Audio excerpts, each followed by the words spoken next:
이 동영상은 백내장 및 백내장 수술 과정, 주의사항들을 설명함으로써 환자 및 보호자들의 이해를 돕기 위해 제작됐습니다. 백내장 수술은 국내에서 연간 20만 건 이상 이루어지는 수술로 백내장이 있거나 수술을 받는 분들을 주위에서 쉽게 볼 수 있습니다.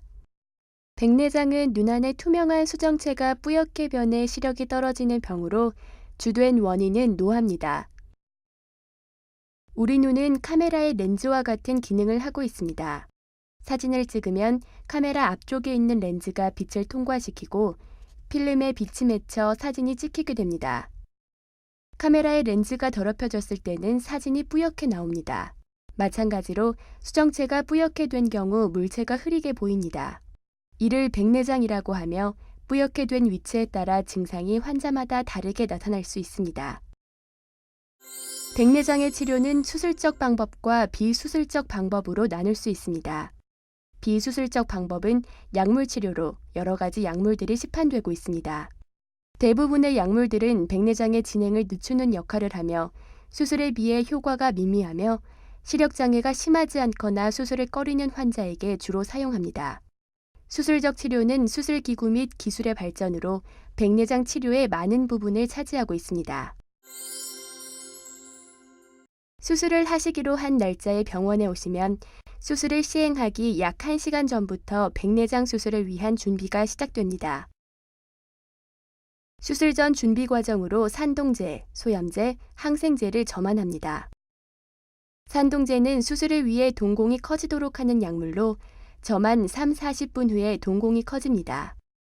소염제는 수술 중 동공이 다시 작아지는 것을 막아주고 수술 후 염증을 감소시키는 목적으로 사용합니다.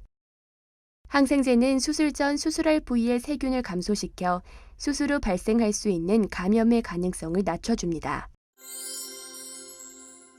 백내장 수술은 쉽게 생각하면 백내장이 있는 수정체를 제거하고 그 위치에 수정체를 대신할 수 있는 인공 수정체를 넣는 것입니다. 수술실에 입실해 수술대에 편안하게 누우신 후 수술 시 아프지 않도록 마취를 시행합니다. 마취는 전신 마취, 국소 마취, 점안 마취 등으로 나눌 수 있으며 환자의 상태와 협조 정도 등을 고려해 시행합니다.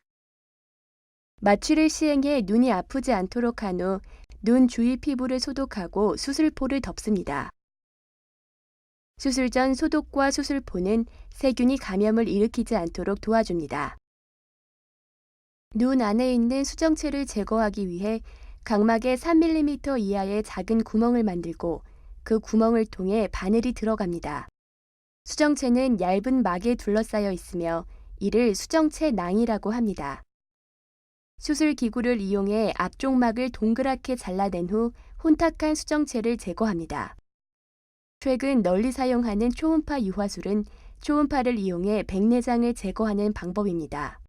단단한 백내장은 쉽게 바늘을 통해 빨려 들어오지 않기 때문에 초음파를 이용해 잘게 부수어 제거합니다. 수정체가 있던 위치에 인공 수정체를 삽입하고 수술 부위를 세척하면 수술은 끝이 나고 회복실로 가게 됩니다.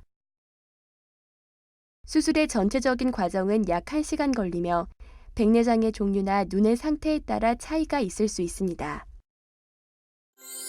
실제적으로 환자 및 보호자들이 기억해야 할 부분은 주의사항 및 발생 가능한 합병증입니다. 우리 눈은 굉장히 예민한 부분이기 때문에 수술 후에도 세심한 관리가 필요하므로 아래의 주의사항을 잘 지켜주시기 바랍니다. 2-3주일간 눈에 물이 들어가지 않도록 주의합니다. 눈은 겉으로 드러나 있기 때문에 세균에 늘 노출돼 있습니다. 물을 통해 이 세균들이 수술 부위에 들어가 감염을 일으킬 수 있기 때문에 눈 아래 얼굴 부위를 수건으로 닦아주면 이러한 감염의 가능성을 낮출 수 있습니다. 과격한 운동이나 몸에 무리가 가는 행동은 약 1달간 자제하는 것이 좋습니다. 눈 안에 넣은 인공수정체가 자리를 잡아가는 동안에는 무리가 가지 않도록 주의해야 합니다. 수술 후 경과 관찰이 필요합니다. 백내장 수술은 수술을 성공적으로 마친 것으로 끝나는 것이 아닙니다. 상처가 잘 회복되는지, 합병증은 발생하지 않는지 관찰하는 것이 반드시 필요합니다. 수술 후 발생하는 합병증은 드물지만 실명까지 일으킬 수 있으므로 수술 후에도 정기적으로 진료를 받는 것이 무엇보다 중요합니다. 또한 시력이 안정화되는데 대략 한 달이 걸리므로 안경이 필요한 경우 그때 처방을 받아 착용하실 수 있습니다. 수술 후 발생할 수 있는 합병증은 여러 가지가 있는데 그 중에서 중요한 몇 가지를 설명드리겠습니다. 첫째, 백내장 수술 후 가장 심각한 합병증은 감염입니다. 상처를 통해 눈 안으로 세균이 들어가 안내염을 일으키게 되면 실명할 수도 있습니다. 따라서 수술 후 눈에 물이 들어가지 않도록 주의해 눈을 비비거나 다치지 않도록 해야 합니다. 안내염이 일단 발생하면 입원해 적극적인 항생제 치료를 해야 하며 경우에 따라 수술이 필요하기도 합니다. 둘째, 수술 후 눈의 압력이 일시적으로 올라갈 수 있습니다. 압력이 올라가면 눈에 뻐근한 통증을 느끼며 심한 경우에는 머리가 아프고 구토를 할 수도 있습니다. 대개는 일시적으로 눈의 압력이 올라가는 것으로 안압을 낮추는 약물로 치료하게 됩니다. 셋째, 각막이 부을 수 있습니다. 백내장이 오래돼 매우 단단해진 경우 백내장을 제거하기 위해 초음파를 더 많이 사용하게 되고 이로 인해 각막 부종이 발생할 수 있습니다. 각막이 붓게 되면 수술 후 한동안 시력이 잘 안 나오게 됩니다. 대부분 1, 2주 동안 서서히 붓기가 빠지며 시력이 회복됩니다. 넷째, 눈에 넣은 인공수정체의 위치가 달라질 수 있습니다. 이런 경우 시력이 감소하게 되어 인공수정체의 위치를 제자리로 잡아주는 수술이 필요할 수 있습니다. 다섯째, 망막 박리와 황반 부종 등의 망막 합병증이 발생할 수 있습니다. 백내장 수술은 눈의 앞쪽 부분에서만 이루어지는 수술입니다. 그러나 눈의 뒤쪽 부분인 망막이라고 하는 신경 부위에 드물게 합병증이 발생할 수 있습니다. 필요에 따라 약물 또는 수술적 치료가 필요할 수 있습니다. 여섯째, 후발 백내장이 발생할 수 있습니다. 후발 백내장이란 인공수정체를 넣은 수정체 낭에 혼탁이 발생하는 것입니다. 선천 백내장이나 젊은 나이에 백내장 수술을 받은 경우 발생하게 됩니다. 후발 백내장이 발생하면 다시 수술할 필요 없이 외래에서 레이저를 이용해 혼탁해진 수정체 낭을 제거해 다시 시력을 회복시킬 수 있습니다. 그 외 다른 합병증도 발생할 수 있으므로 수술 전 안과 전문의와 상담하시면 도움이 될 것입니다. 백내장 수술을 한 후 인공수정체를 눈에 넣게 되면 일반적으로 먼 것은 잘 보이나 가까운 것은 돋보기를 껴야 잘 보이게 됩니다. 또한 수술 전부터 난시가 많이 있었던 경우는 수술 후 난시를 교정하는 안경을 착용하여야 잘 보이게 됩니다.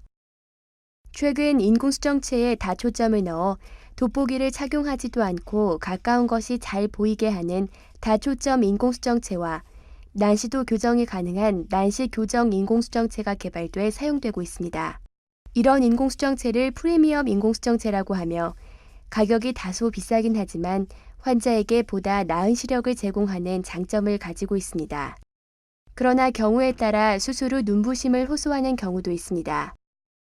프리미엄 인공수정체는 모든 백내장 환자에서 사용할 수 있는 것이 아니며 개개인의 눈 상태에 따라 프리미엄 인공수정체를 이용할 수 없는 경우도 있습니다.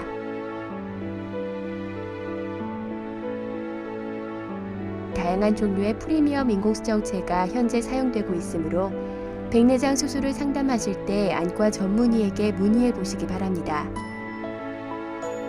감사합니다.